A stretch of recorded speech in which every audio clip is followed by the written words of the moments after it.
Қайырлы күн баршаңызға. Бүгін сіздермен алмалы бәліштің рецептісімен бөліскім келеді. Ең алдымен жұмыртқаға қантты салып, миксердің көмегімен жақсылап толығымен ағарғанша осылай қозғап аламыз.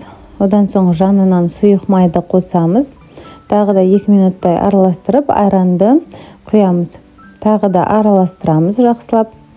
Болғаннан соң ұнға разрыхительді қосып, екеуін бірге араластырып аламыз. Ұнды 2-ге бөліп массамыздың үстінен саламыз. Бәрін бірден салмаңыздар, осылай 2-ге бөліп қосатын боламыз. Жақсылап ешқандай түйіршіктер қалмағанша миксермен араластыру қажет.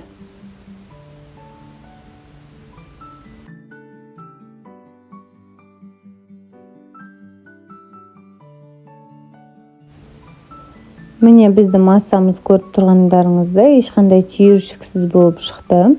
Ал енді керекті формамызды аламыз да массамызды құйып шығамыз. Форманың диаметрін өзіңіздің қалауыңызша қолдансаңыз болады. 22-24 одан үлкен формалар негізі жақсы келеді.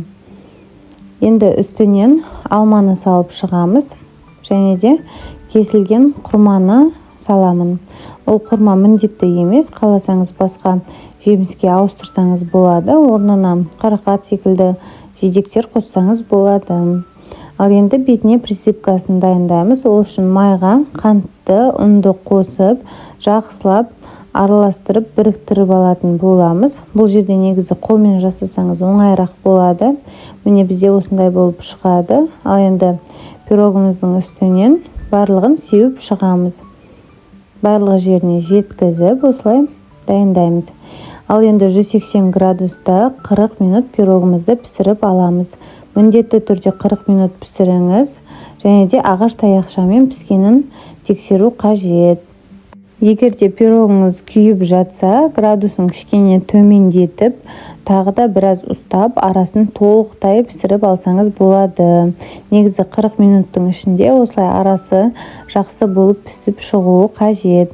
Мен өзімнің пирогымды ровно 40 минут пісірдім. Осылай барлық жері пісіп шықты. Сонымен біздің бәлішіміз дайын. Жасап көріңіз, өте оңай жасалу жолы. Кешке ауызашарға немесе қонақтарыңызға дайындап, жақындарыңызды қуантыңыз. Видео рецепт ұнаса, менің каналыма тіркеліп, лайк басып, комментарий қалдыруды ұмытпаңыз.